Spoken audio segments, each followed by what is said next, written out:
This message is brought to you by DoNotAge.org, the longevity research organisation that's on a mission to extend health span for as many people as possible via products that actually work. Start your journey today at DoNotAge.org and use code LLAMA for a 10% discount. That's LLAMA. We're going through some challenging times. Life as we know it has been turned upside down, and there is much uncertainty about the weeks, possibly months ahead. Hello again, this is Peter Bowes. This is the LLAMA podcast, and in keeping with everything that's happening at the moment, the coronavirus, this episode is a little different. Most of the interviews that I do for the podcast are recorded a week or so in advance, sometimes a little longer than that. So to publish this episode without acknowledging the tremendous challenges that we're facing today would, I think, be inappropriate. We're going to hear in a moment from Ross McCray. Ross is the CEO of VideoAmp, a software company which is doing some really groundbreaking work in challenging the work-life paradigm, creating a new way to work and live that focuses on health and well-being. We recorded the interview at Ross's office in Santa Monica in California recently, but since then that work-life paradigm has been challenged in more ways than I think either of us could have possibly imagined. So before we hear that interview, I wanted to get Ross back on the line for a quick update. We're both working remotely and hopefully safely today. Ross, it's good to talk to you again. Likewise, can't believe it, man. How are you and your staff coping with this? It's every day it's changing. I read the Medium article. I forget the author's name, but it was the one that was getting spread a lot and had all like the charts and the data-driven analysis. And within 30 minutes of reading that, I sent everyone home. I just said, this is the news wasn't doing it justice. Honestly, I was like, reading articles and everyone's like, oh, what's this kind of thing? And then I read that article, maybe it was 11 days ago or something like that. And I just said, wow, everyone's got to go home. And so it's been, we've been trying to adapt, and we've been, sending people work equipment and working on telecommunications and just adapting the culture from a remote style. And so I think everyone's hanging in there. I can't imagine what it's like. I mean, you're a company just in your Santa Monica office of more than 100 people to suddenly have to transfer all of that to a home working base. And I know some of your staff do work part of the time from home, but 100%, yeah. I mean, it's quite a task. Yeah, it's kind of quite the opposite, right? Since we were last talking regarding having the facilities in place and everything in order, but we've managed to keep the culture alive, and we got virtual workouts now and virtual kind of health and wellness programs and one-on-one coaching. And so it is pretty remarkable to see all the things that you can do remote, honestly. I mean, it's kind of a cool experiment looking at the positives, seeing kids in the background. And I think kind of went from like I don't want to say it was a bad thing, but, people typically wouldn't want to kind of show that side. And now I almost kind of see it as people are enjoying it, and, they like seeing that more personal side of people. So it's an interesting time. Yeah, well, that's exactly what I want to talk to you about in a few moments' time, because you are, as you've implied, you're a company that focuses on, in quite a unique way, on the health and happiness of your workforce. And you've come up with some rather novel ways to continue that lifestyle support, even though the office is shut down. And I want to learn more about that. But first, let's hear the interview that we recorded in your office. It'll give everyone listening hopefully quite a deep understanding of what you're doing as a company and how it's relevant to my goal on this podcast of pursuing a long and healthy life. Then we'll come back and talk about how you're dealing with this coronavirus. Sounds good. So here we go. LLAMA podcast episode number 110 with my guest, Ross McCray.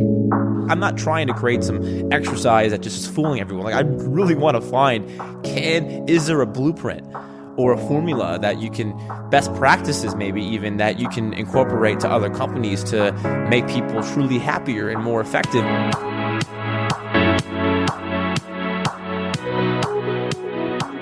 Hello and welcome to the Live Long and Master Aging podcast. I'm Peter Bowes. This is where we explore the science and stories behind human longevity.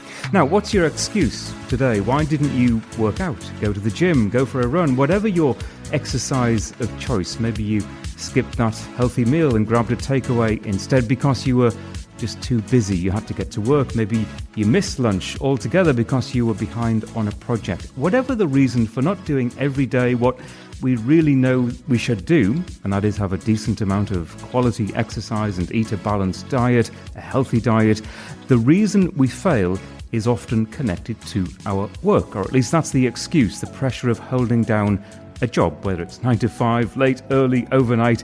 It's often the reason why looking after ourselves, nurturing our health span and general well-being falls off the radar. Well, imagine working for a company that puts your health and well-being at the centre of its workplace philosophy, provides you with a gym on site, a trainer, healthy food, all of which you can take advantage of during your time at the office. Oh, and by the way, you can decide the hours that you work. Well, today I've come to that company. VideoAmp is based in Santa Monica in California, and Ross McCray, the CEO and founder of the company, is with me. Ross, welcome to the Live Long and Master Aging podcast. It's great to see you, Peter. You too. It's a scenario that almost sounds too good to be true.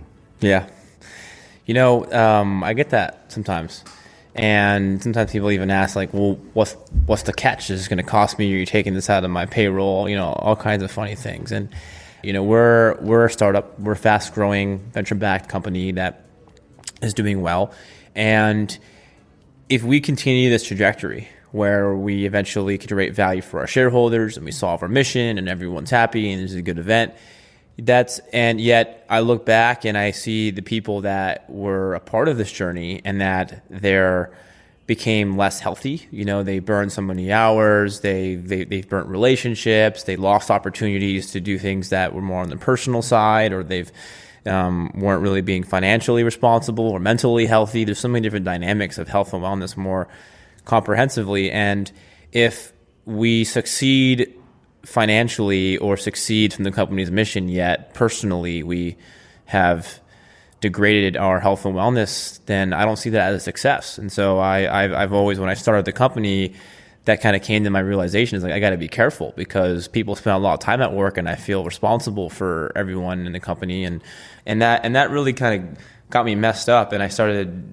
going in my head, like, well, what kind of leader do I want to be and what kind of place do I want to create? And I'm going to have so much influence over this environment and over this experience. And I did a lot of thinking and I started asking my friends for a lot of were the places that they work and the companies that I thought sounded really cool, and the Silicon Valley companies, and I asked them what they liked about it and what it's like to work there, and it all just didn't really seem that interesting. It all just kind of sucked a little bit, and so I wanted to reinvent from the ground up and challenge the paradigm of the entire workplace experience and to see, well, I don't think we scratched the surface on what it can be like, and we've been doing a lot of experiments, and as you mentioned, one of the first things that we started to do is how to find a way to harmonize your health and well-being alongside of the personal and professional growth inside of a company, and to try to figure out ways to do it all. And I've always wanted to be a people first and empathetic leader, and so I just started to think, well, what's the best way to get it done? And that's kind of how we got here.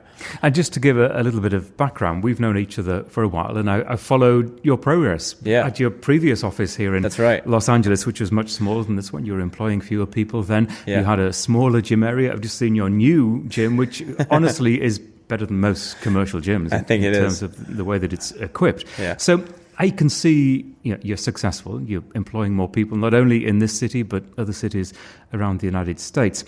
We'll do a deep dive into what you've just been telling me about. But before we do that, VideoAmp, what does the company actually do? Yeah, so we work with the world's largest marketers and media owners to tie how their marketing budgets, from television to things like on OTT devices like Roku's and Hulu's of the world, connect to driving actual sales and what's working and what's not working in a privacy compliant way. So we use data and data science, all anonymized without knowing any individuals, but looking at patterns and looking at systems to find which ad placements are really driving the outcome that a marketer is looking to do. So for example, a studio is looking to bring ticket goers to the movie theaters. How do you know, with all the millions and millions of dollars that they're spending, what's working and what's not? And so we give them software and data solutions that tell them where their money's gone, how it's performed, and what they can do to make it better. So you're really monitoring this rapidly changing world that we live in terms of what we're looking at, what's entertaining us, and therefore what's attractive to the advertisers. Yeah, and it really, what's cool about it is, it's kind of everyone wins. So when you're able to create a content experience and put advertising that the consumers appreciate because it's more personalized to what they're looking for, then they have a better experience and the consumers are happy. And when they're able to connect the dots and put a good advertising in front of the consumer, then the hope is that the advertisers can maybe make a better connection to their user base and to their client base. And then if that's happening, then the people who are selling the advertising spots is going to make more money. So everyone kind of wins. So you've got a tech workforce, I guess, Yes. Highly motivated, a lot of engineers working here. Yeah, we're very heavily skewed towards software engineering, data engineering, and technology and professionals. And how many people? We're at 234 today in the company. So that's across the US? Yes, in the US. And in this office here in Santa Monica? 120. 120 people. So Yeah. it's a very sizable operation you have here. I gave an overview there of how it works, but in more detail, the facilities are provided, your employees can use them pretty much when they want and organize their day around their Pretty work much, yeah. and the activities they do for their well-being. There's a couple main components of our culture, and health and wellness that we're describing is one major one, and we can focus on that for a second here. And so for starters, we give flexible hours and work scheduling. We don't have a 9 to 5. Some people commute to work. They come super early. They leave early. They want to avoid traffic, or they come late after traffic and they stay late. Which is the LA way, isn't it? The LA way, yeah. And but Miss the traffic. this is for all our offices, right? We have like 12 plus offices in the US now. Got it. And even in, sometimes they want to take a Tuesday off and come work on Saturday. We're always measuring the output, not the input. That's what matters. And so we give high freedom, high responsibility, and try to measure what matters. And so that parlays into other things like we have unlimited PTO policies. We're not tracking vacations. Just get the job done. Do what you got to do. If you need a break, take a break. Right? It's kind of like that. And when it comes down to that, those are just examples of how we really facilitate and how we kind of view the workplace. And so when you now go back to the health and wellness components, it's on the same vein where we provide facilities. We have a couple of different programs in health and wellness. I think fitness is one of them, but we do things for financial health. We do things for mental health. And those are other examples. It's a more comprehensive mobility as well. Maybe you can kind of somewhat be into physical or fitness, but sometimes can be different. And so on the financial health side, we will bring in financial advisors and people to speak about how to save, retirement, how to think about equity, should you exercise your options or not. There's so many things that people just don't know, right? And you're not taught in school that people, I think, should know, right? And so we have programs regarding that, best practices, and help people make sure they're being responsible financially. And we have independent third parties to come in and help. And sometimes people don't want to share their financials or, more personal issues. So we have professionals that they can deal with, and we pay for that. On the mental health side as well, this is something that we've been doing more recently. It's a little bit, I think, somewhat touchy here and there, but having professionals, and there's these third-party mental health programs that we outsource to. People want someone to talk to, whether it be for personal reasons or work reasons, and that is not just for HR, so-and-so, said this or is a bully. People that really have anxiety issues, or they're battling with other things at home, family issues, and don't have really an outlet. We try to make sure that people are feeling mentally there.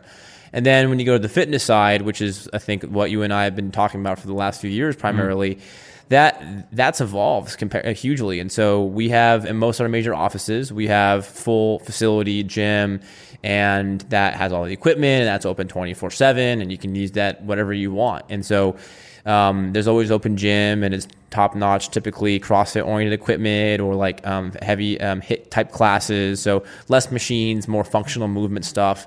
And we offer classes that are typically around the clock, 5 a.m., 6 a.m., 7 a.m., 8 a.m., 9 p.m., lunch, 5 p.m., 6 p.m., whereas typically in every office is different. Some are bigger and smaller, but we have 5 to 8 people per class join, and we have instructors. And so some people love to work out with other individuals and do classes, whether it be CrossFit or Olympic lifting or HIIT classes or yoga or boxing or Pilates, whatever they're into. We try to mix it up and have different varieties. We have even ladies only classes. That's been a big hit lately for the people here. And so we want to facilitate programming as well as facilitate open gym if you want to just come after work, do your own routines. And nutrition is maybe probably a fifth pillar that is worthwhile mentioning, and making sure that half the battle is nutrition. And so you can be physically healthy and you can be mobile, but if you're not eating correctly and getting the right nutrition, that affects your energy, that affects your mood. And so we have nutritionists that's part of the program that people can opt into and do things like meal prep and services. So yeah, it's pretty comprehensive, and all that's included, and you get that as a benefit as day one any employee in the company. And just to be clear, there's no extra charge for this. No. This is a free, if you want to say, free it is. service for anyone who works for you. And we've actually even recently extended it to family members. So what we've been doing recently now is bringing it to significant other and family members. So in certain offices, we've been kind of trying A/B testing it, and it's been a big hit. People are bringing their spouses, they're bringing their partners, their best friends, right? And it's been really cool. And so that's kind of expanded. In New York, for example, where most of our clients are, it's heavily concentrated in New York. We even have clients coming through and building that. So we've done a really good job of building the community for the employee base. And now I'm thinking about how do we extend that to, I guess, the next circle out, clients, friends and families. And just last week, we had the LA SWAT team come by and work out with us. I think that was actually yesterday, last week. It was yesterday that we did that with. So yeah, we're trying to expand. What is your main motivation? You've given me a good overview, but your main motivation for providing what are, to be honest, quite extraordinary facilities for your workforce here, which must be costing you a lot of money. It definitely costs money, but truthfully, it's a lot less than I think most people come to realize. And so the amount of money that we spend to spin up an operation in technology, right? Engineers, data scientists, it's not cheap, right? I mean, to be in business and technology these days in Silicon Valley or LA or New York are very competitive markets. And so when you think about the average cost of hiring a software engineer versus the cost of just buying equipment for a gym and paying a personal trainer is significantly less. And so when you have a certain number of scale and you think about it as a multiplier effect, and if you can make your workforce of 200 people, and you can make every person 5% better, 10% better, and whether it's because they have more energy or they're happier or you have higher retention rate, you don't lose your top talent, you're able to recruit better, individuals because they care about these sort of perks, that the amount of money that we put into retention and culture and these kind of programs is really minimal comparative to the ROI we're getting. Yeah, and I can hear people thinking, well, where's the catch? Sure. What is in this, perhaps more for the employer than the employee? Is it trying to keep people close to the company all the time? The employees working, or maybe not working, but physical presence at the company, at the office for an exceeding amount of time, and perhaps, and some might suggest, taking them away from their families.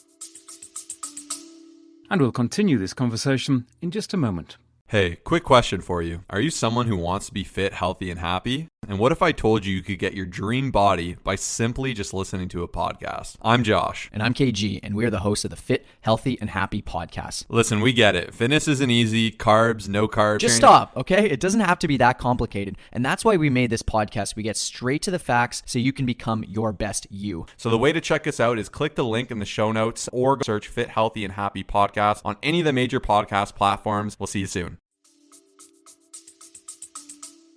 Yeah, that's part of the reason why we want to bring in family stuff too, right? Because that honestly sometimes does happen, right? Where they're like, okay, like for me, it happens, right? It's like I used to go to a gym and now now I'm at work even more longer, and yeah, I'm doing the same thing. I'm actually saving time, but you're dead right. It kind of puts you more in that place, but. End of the day, I think there's pros and cons to everything, and some people want to get away from work, and then they need a break from their colleagues and their coworkers. But that's not what it's really like here, honestly. Like, it's not where it's. We've created an environment, and I mean we because it goes well beyond me. It goes to our leaders, it goes to our management that people want to come here, right? And if it's not an environment that is end of the day fun and inclusive and growing and you want to be here, then it's not good for anyone. It's not good for the company. We don't want people that are disgruntled talking to our clients or doing work where they're not happy with. And I think if you think about it from the point of view, I think of myself, and if I would want to employ someone like myself or any kind of high performer that I believe, they want options. They want freedom.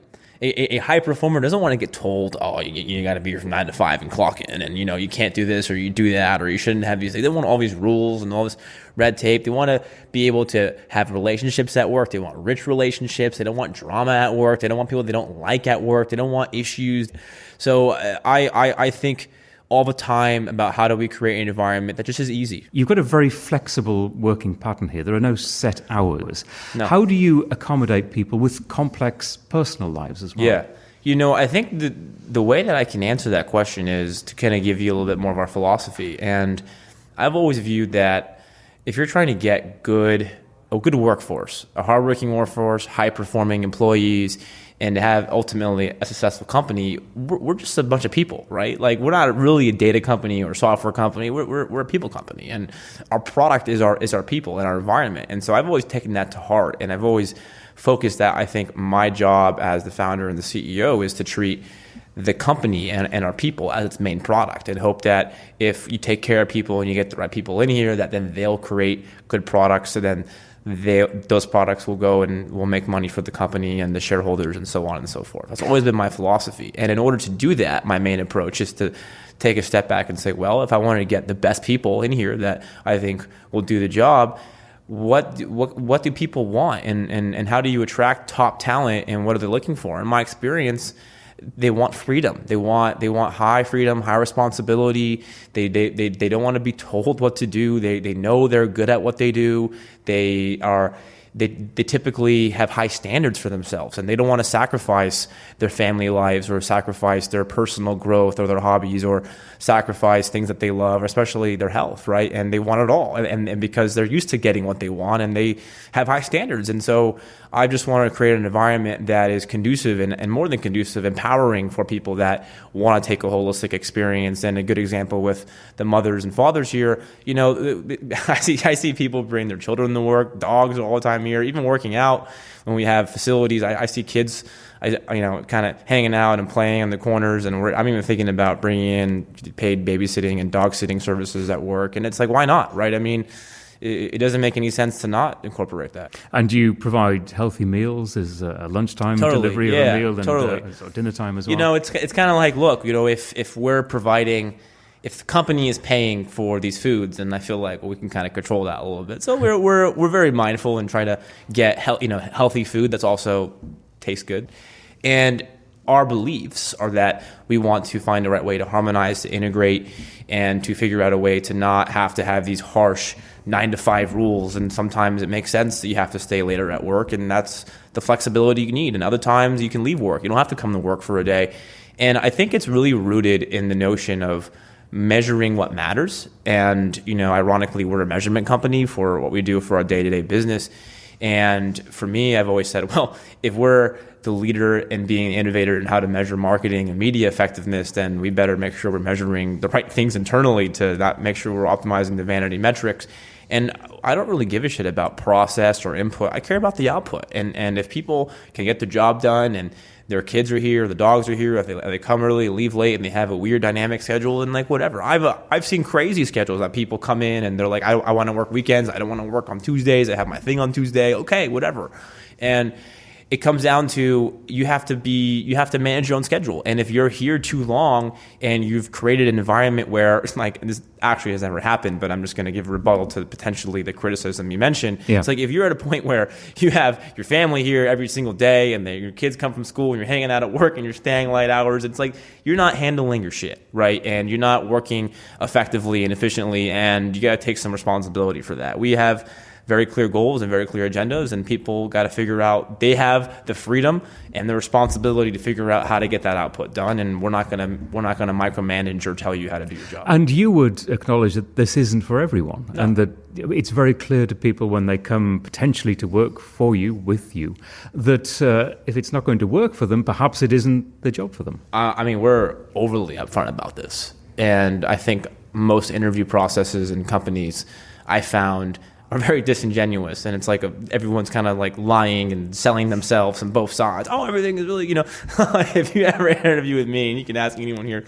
I'm like, listen, this is the situation, right? This is what works. This is what's really bad. Like, we got to fix these things. If we don't fix these things, we're screwed. Like, I'm very open about it, and I'm a very open book and transparent because, I mean, think about it. It's like, if you don't tell the candidate what it's like and they come work here, and it's like week 3, like, what the hell is going on around here, then that's more of a mess for everyone. Yeah, and and then they leave, and you've wasted everyone's your time, and it just sucks. So a lot of the lifestyle within the company is rooted in your own passion for well-being and the way that you look after yourself. Yeah. Just give me an overview of what you do and what your day looks like. So I've, ever since a young age, I've always just felt this responsibility that I can achieve a lot of things. And I've decided that I want to dedicate my life to increasing joy and reducing suffering. And for me, I take a lot of responsibility in that. And in order for me to have the best probability at doing that at a massive scale, I've decided that, I got to take care of myself. I have to make sure that I'm the best version of myself, and I have to be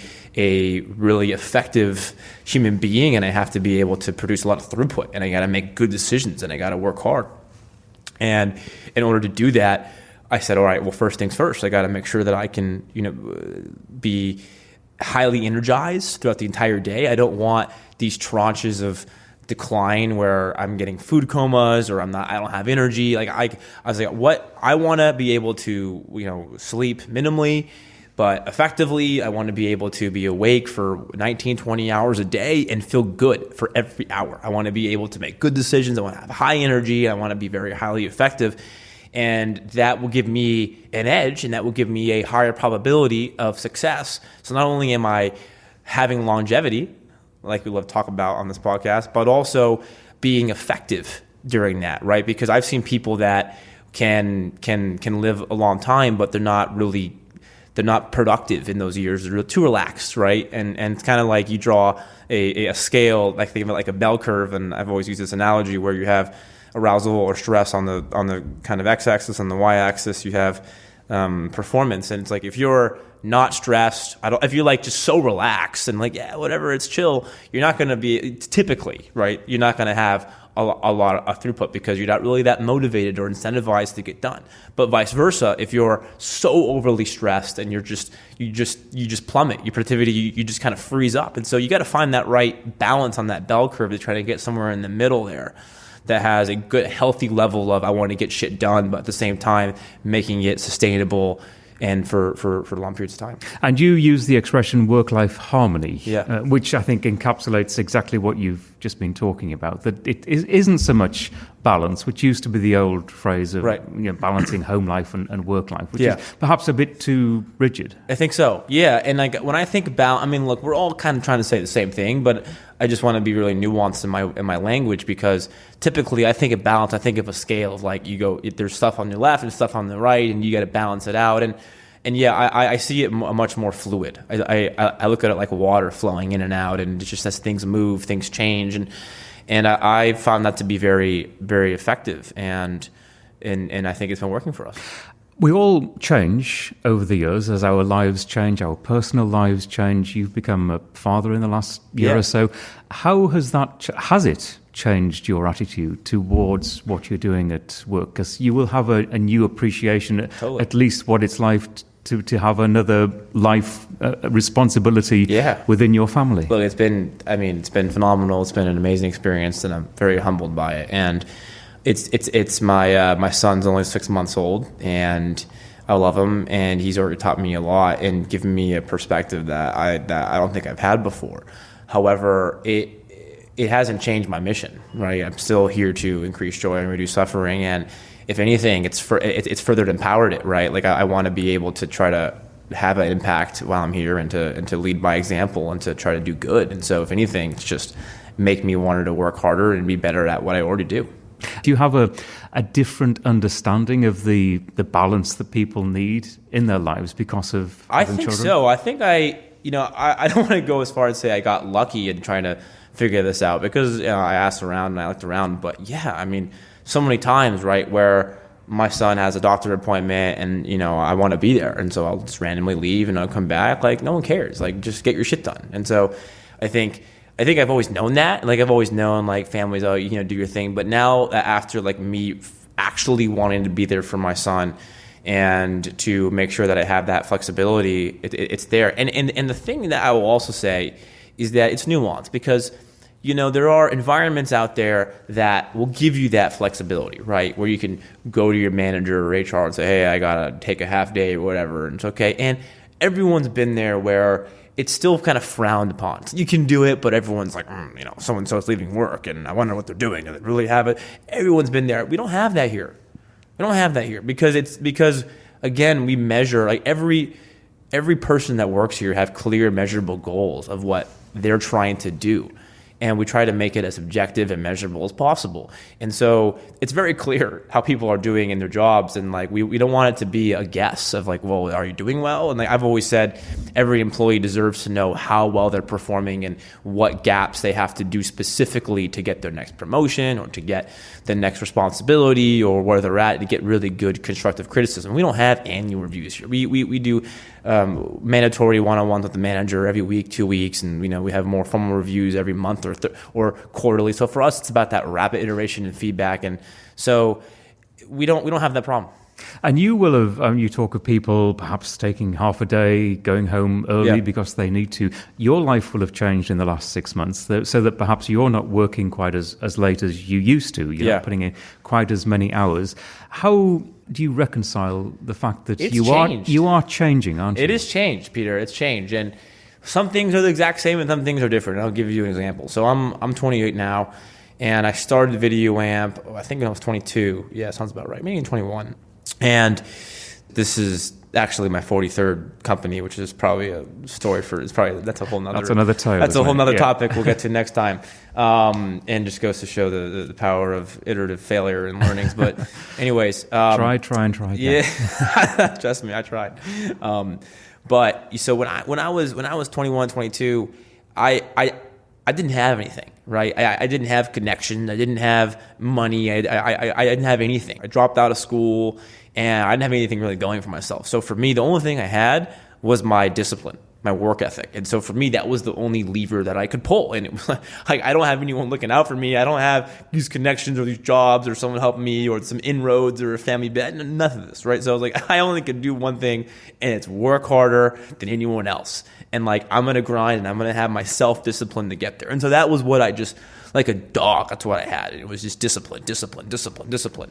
And truthfully, that worked for me. And that got me from zero to being able to start a business and be able to fundraise on a few different rounds, and got me through the beginning of just working brute force.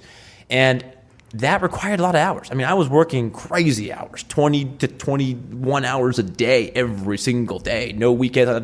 But I didn't have a family, I had everything going on. I was young, whatever, right? And that's what I decided to do. And then as I got resources and as I had a company, and now we've raised over $100 million and one of the fastest growing companies in the United States, I've got a lot more resources. And as I'm getting a lot more resources, I kind of have the luxury to not have to, let's say, work those hard hours. And now I'm thinking to myself, I have to really leverage and think smartly. And so it comes down to a lot more of a couple key decisions that I have to make as the founder and CEO of a fast-growing company. It's really like a couple key things that I do, strategic things. Are we going into this business or we're not going into this? Hiring the right people, And so that requires not as much as that bulldog 21 hours a day. And so that's allowed me to have much more freedom in other spaces. And so I probably work 14 hours a day now, which is a dramatic difference. And so, but what I will say is that I sometimes see a lot of articles, people talking about, these sort of things. And I think people's circumstances are different, because I could not have started from nothing to something by just working 8 hours a day and just having a good balance. And like that, it doesn't work that way, because there's some other animal out there, like the version of me of 21, working their ass off, doing absolutely everything they can because they have to. And so I think it's circumstantial. That's what I needed to do back then. I don't think there was any other way that I could have gotten off the ground.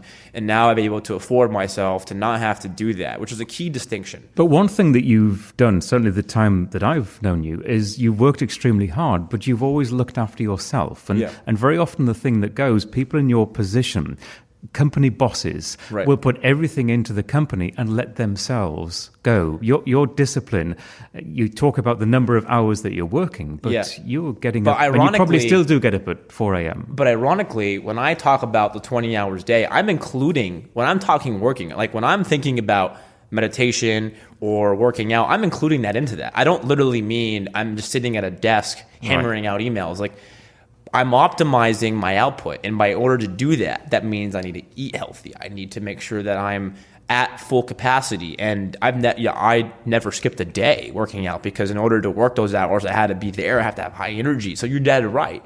And it's so intrinsic to me. I'm calling it work, right? And I was just going to say, Yeah. we're using this word work, and Yeah. of course it's existing, isn't it? Yeah. But your existence is obviously focused on making a success of this company. Totally. But the working out, the good eating, the sensible eating is all part of that. part of work.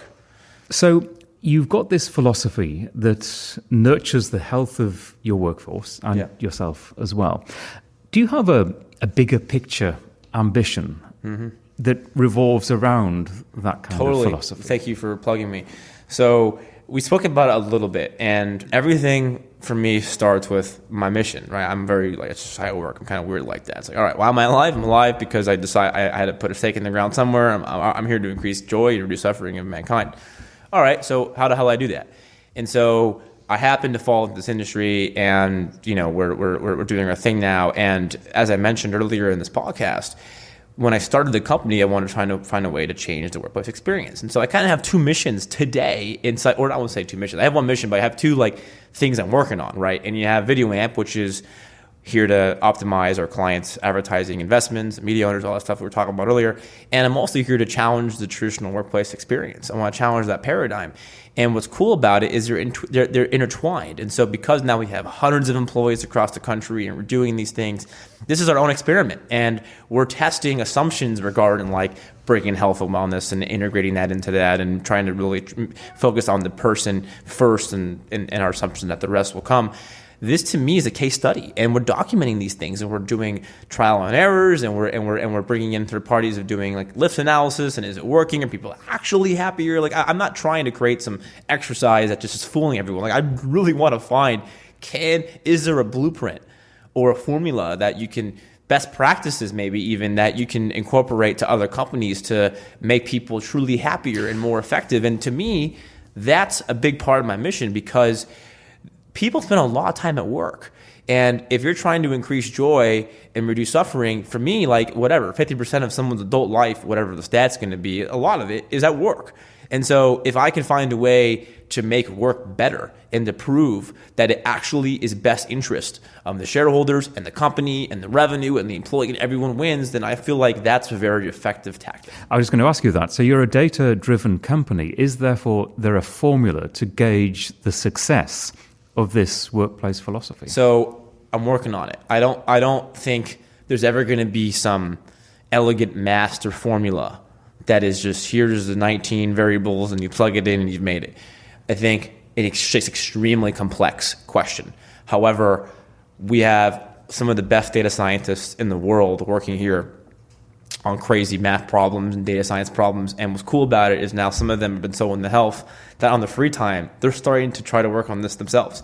So we even have extracurricular activities that people are doing for fun in trying to gauge those things. And we have all kinds of collaborations with, behavioral sciences and even some universities out there. And we're trying to find ways. We've messed around with this notion of employee lifetime value and all kinds of metrics that we're defining. So the short answer is no, but we are working on it. And it's something that I'm trying to make it so we can have some data-driven, true lift analysis regarding what we've learned in our own cohorts over time here. Because this is your passion, isn't it? And I don't want to sort of simplify it, but you live by a spreadsheet to some extent, or you have done. In terms Got a lot of of spreadsheets, yeah. your diet, your exercise, Yeah. but you have a very scientific approach to this. I just love optimizing systems, and it's just my thing. And it's not a surprise of why the company I started is measuring and optimizing. And it's just how my mind works. I love to think about what's the outcome, what's the goal, how do I work backwards, And like sort of what I mentioned earlier, even internally, like we don't focus on the input, on the output. We're not overly process driven. We're more people driven. All the paradigms that you can hear me speaking about all revolves around the same thing. I just want to optimize the things that are going to drive the most performance. And I don't care what it is. I don't care if I had an idea that was my idea last week and I'm so fired up. If new information comes in, it's like, oh, well, I was wrong. I will change. Done. Change it, move to the next thing. Like I'm not married to any input or approach or tactic. I just want to find the best approach. So this is, as you know, this is a podcast about human longevity. It's how we can optimize our own lives to live a long, healthy life. A health span is how I describe it, where you optimize how you're living, how you're engaging with others, your physical health, and not necessarily focus on the length of your life. It's not necessarily about lifespan. It's just getting as old as you can, and as you do, clearly enjoying every day and getting as much out of every day. So I'm curious, do you think about your own longevity and moving forward? You're only, what did you say, 28 years old? Yeah. The decades ahead. Do you have a formula or even a vision for how you'd like your life to progress? It's a good one. I don't know if I have a strict formula or approach to that, but what I will say is I definitely look at, and similar to how I describe the output of like the stress versus performance and that bell curve to my own life. And it's, do I want to live, and I'm just giving let's say an extreme example. Do I want to live to, 100 years old, but feel like, okay, I had a long life, but I didn't get a lot of fulfillment in that life, right? Where I didn't enjoy the things I wanted to enjoy and take kind of smart risks and do this and do that. And just live very, I guess, risk averse and just try and just be in that stasis? Or would I have rather live a life to say 80 years old, but was just rich and fulfilled and it felt really well? I would choose that, right? And so for me, it's kind of maybe a simplified formula is kind of that fulfillment times length. And, how can I maximize that, how I felt I did? And for me, it's ultimately how effective am I of touching as many lives as possible and increasing their joy. And so if I can do that very effectively in a shorter period of time because I'm, going ham and opportunities arise, I'll probably choose that route because that's what I want to do. One of the answers that I often get from people when we're looking ahead in terms of old age is a reference to your children or your grandchildren and wanting to be around to share your life as you get older, but also to share your wisdom with your children and potentially grandchildren as well. Has that thought crossed your mind since you become a father? No doubt. Yeah, it definitely, especially since I became a father. Like a lot, really. I think I always said, it makes sense. I want to be around for my, my generation. But really, when I had my first child, I was like, whoa, I definitely want to be here because there's nothing I can do when he's so young, right? Like I can only, he's 6 months old, so I can't really tell him these deep things that I've learned over my year yet. But yeah, I want to for sure. And I think, I think I'm doing that naturally. And the byproduct. So I think what's interesting is I've started on this wellness journey and this because of trying to be the most effective at delivering throughput and hitting my mission, right? And that's why I do it and why I'm super intense when I'm working out and, and do the things that I'm doing and really push myself is because I believe how you do one thing is how you do everything. And things translate and traverse over multiple disciplines. And so if I can really get after it and there's a really gnarly workout that, you get that chatter in your head, as I call it, and it's like, quit now. I go, hell yeah, I'm in. That's when I start. And that, to me, helps me. So when problems arises and shit happens in the next day at work, I'm like, all right, it's whatever. I've been through worse in the morning. I can get through this. Like, this is not as bad. Let's just, let's just be logical and do it. And so that allows me to get out there. And so to answer your question, because I've been focusing on trying to be the most effective and best version of myself, I think I've gotten really healthy along the way of doing it, right? And I think that my resting heart rate is in a great spot. It's in the mid 40s at night when I sleep, and on average, my HRV is another stat that I track consistently. That's something that is in the healthy ranges and increasing. And so I'm tracking other health metrics, my sleep scores. I mean, I've even done I've done a lot of crazy tests. My VO2 max. I've done food sensitivity analysis, and so I'm tracking a lot of the things for longevity, let's say. And because the kind of things that a lot of people listening to this podcast track. Every day. I mean, HRV has been something that's really helped me. We can just explain what that is. Yeah, so it's heart rate variability. So it's something. So I have this band here. It's a Whoop band, and it's one of my kind of favorite little gadgets that I use for data, and I wear it all the time.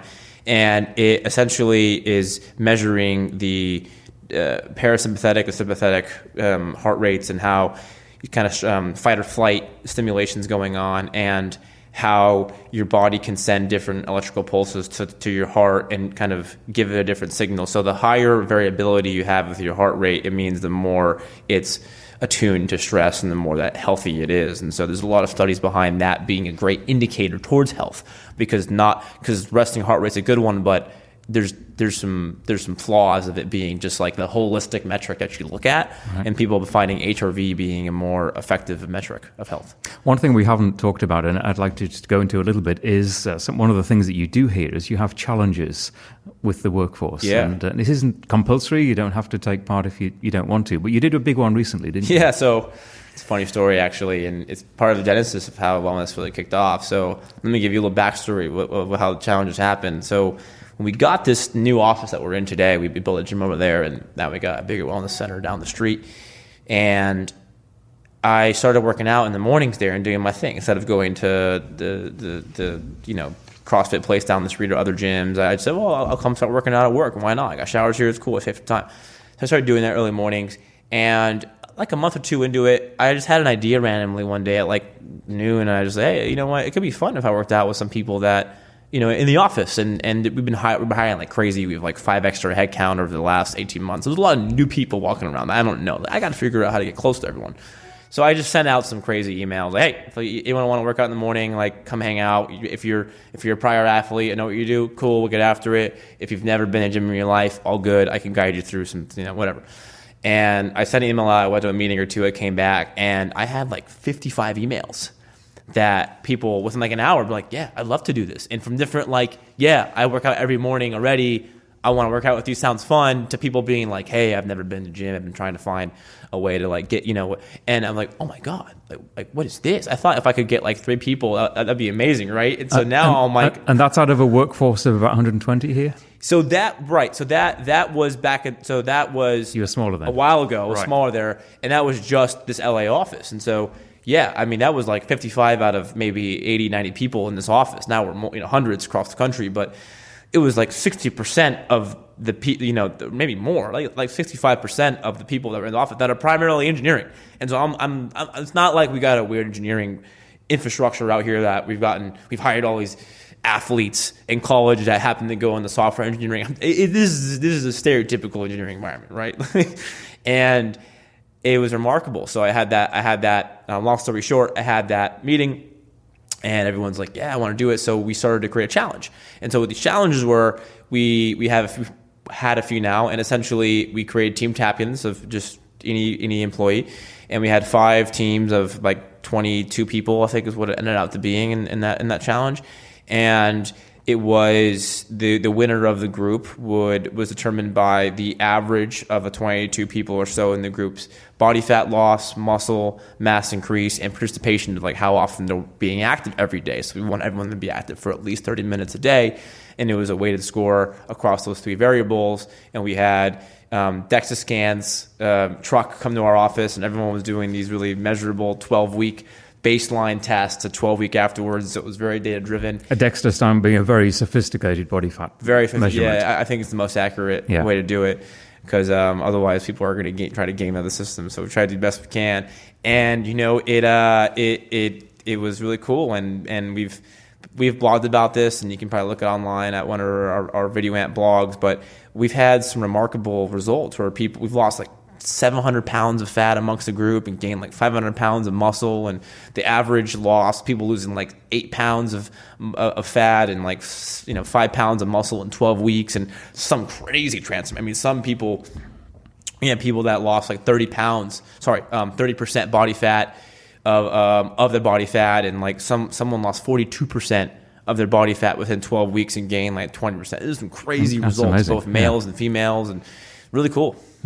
So we've talked a little bit about it. Just looking ahead then, what is your bigger picture, immediate ambition. You've talked of wanting to try to better understand if there is a formula, or if you can encapsulate exactly what this philosophy is, perhaps involving other companies as well, something you can promote globally. I would love that. That's your immediate goal? I think so. I think we've done a lot of really cool things since we started, but especially over the last 2 years as the company has grown to a bigger scale. And so I want to produce some papers and some more scientific studies, if you will, as objective as possible about what we've been doing, what we've learned, the things that worked, things that didn't work, our failures, what's worked, and like kind of open source some of that for starters. And I want to make it a movement. I want to talk to other CEOs and other founders, and what would be, let's say, a more near-term goal over the next year or so would be able to try to communicate and collaborate with other companies to find a way to learn, okay, well, what have you done, right? Have you done something like this? And try to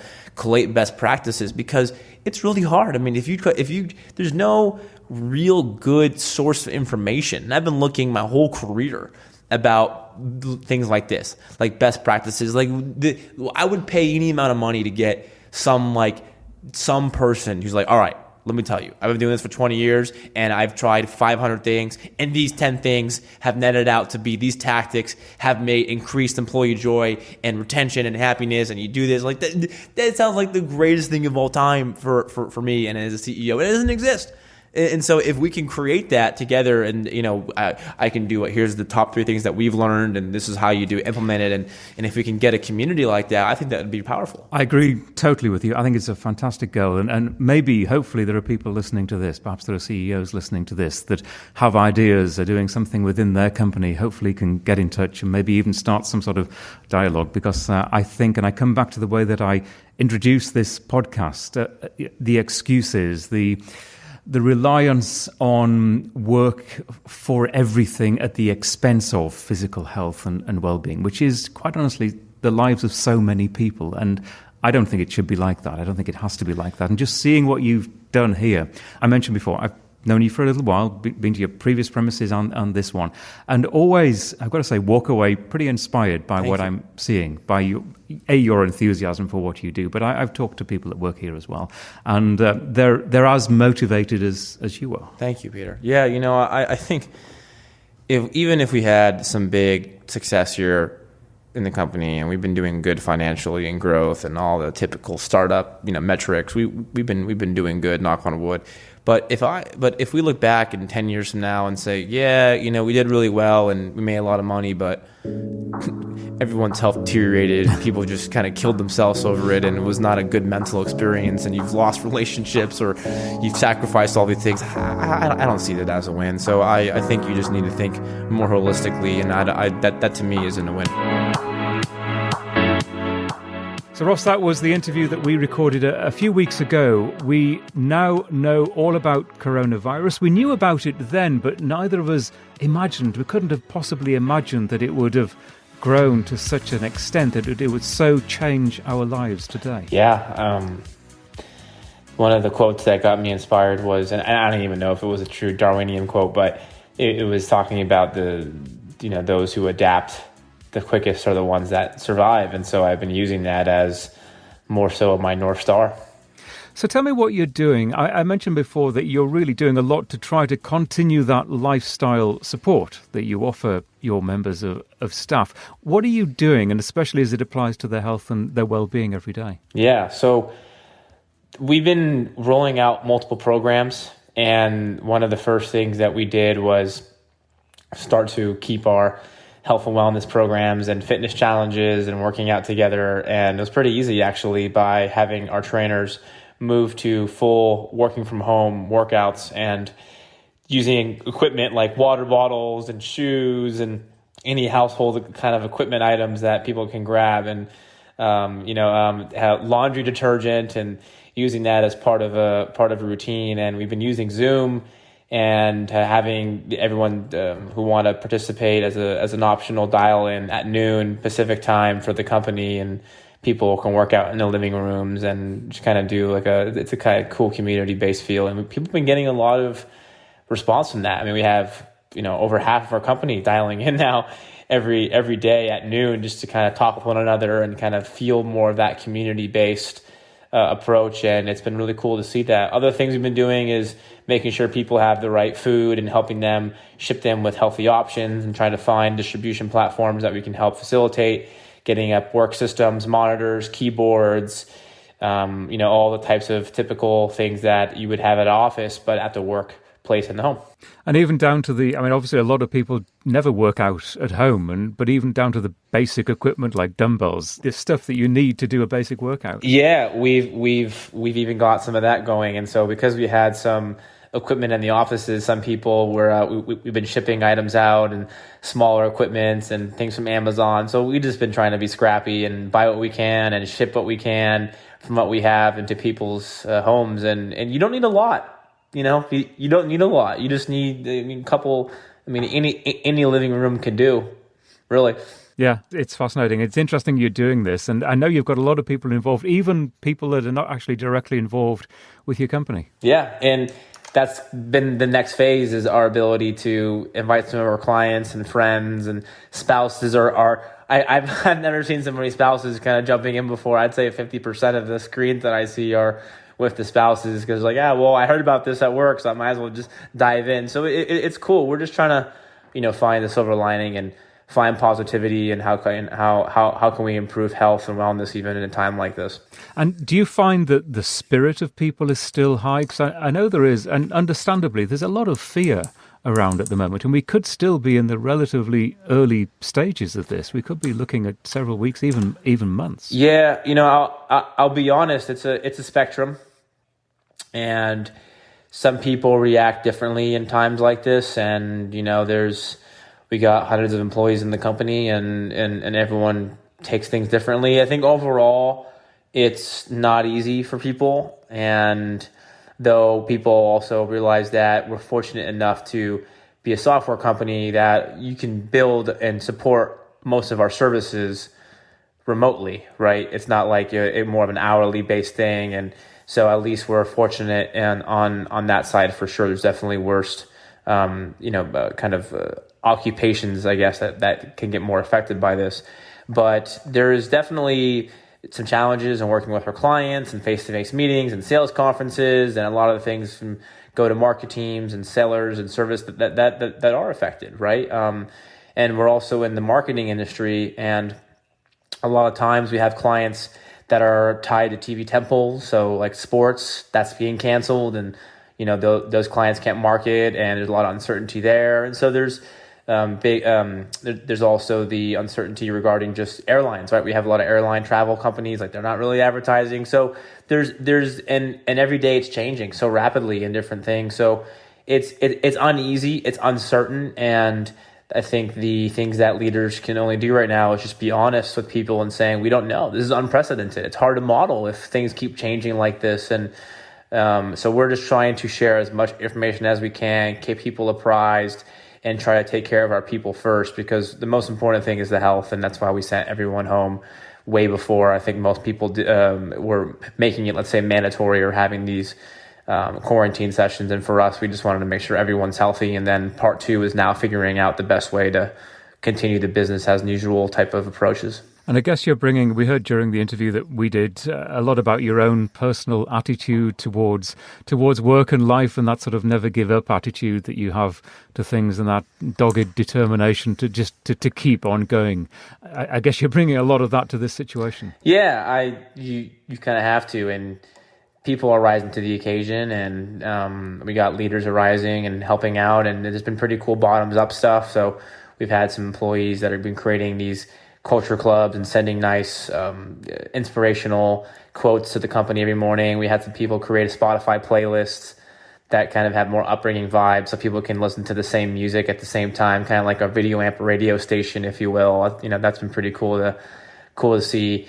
We've also been working with giving out some other like learning modules and programs regarding managing stress and building resilience and how to adapt with times, that we've been licensing from like these video programs and learning systems. And so I think people really do appreciate that if you're putting them first and you're helping them adapt on these situations, that it helps, because feeling alone and not really understanding and just not having any sort of connectedness is what I think it makes it so much worse than it could be. Is there any way anyone listening to this, perhaps they wanted to get involved in your workout sessions in terms of sort of spreading the word? Is it open to that extent to anyone that maybe other companies, like-minded companies? Yeah, I don't see why not. I think we can definitely get a link going after this and have people join us. I mean, that'd be great. I wonder if there's a Zoom limit that we're gonna hit, but we've already been talking about kind of live streaming it. And so taking the Zoom and then just live streaming it on YouTube or Twitch or something like that. So I think that'd be great to have people join. We should set that up. That's good. Well, what I'll do is I'll certainly put details, your website, company website, that kind of thing into the show notes for this episode. And I'm sure if you get something going like that, people will be able to dig around and find out how to join you. Look, it's a good idea. I think we should. Ross, good luck with everything. Thanks for doing this, and we'll get through this together, and normal times will resume, and hopefully we can keep on talking about the work-life culture that's so fascinating, and I know you want to spread around when we're all back to doing things normally. Yes, thank you, Peter. I appreciate you thinking of me as always. Many thanks. And if you want to look at our website, it's the LLAMA Podcast, LLAMA podcast.com, LLAMA being the acronym that we use for Live Long and Master Aging. Take care, everyone, and thanks for listening.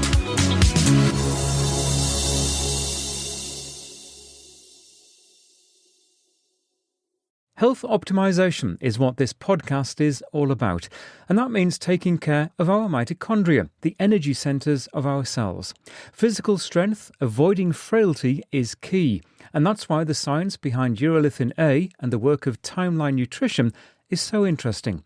You can find out more and get a discount code at our website and in the show notes for this episode.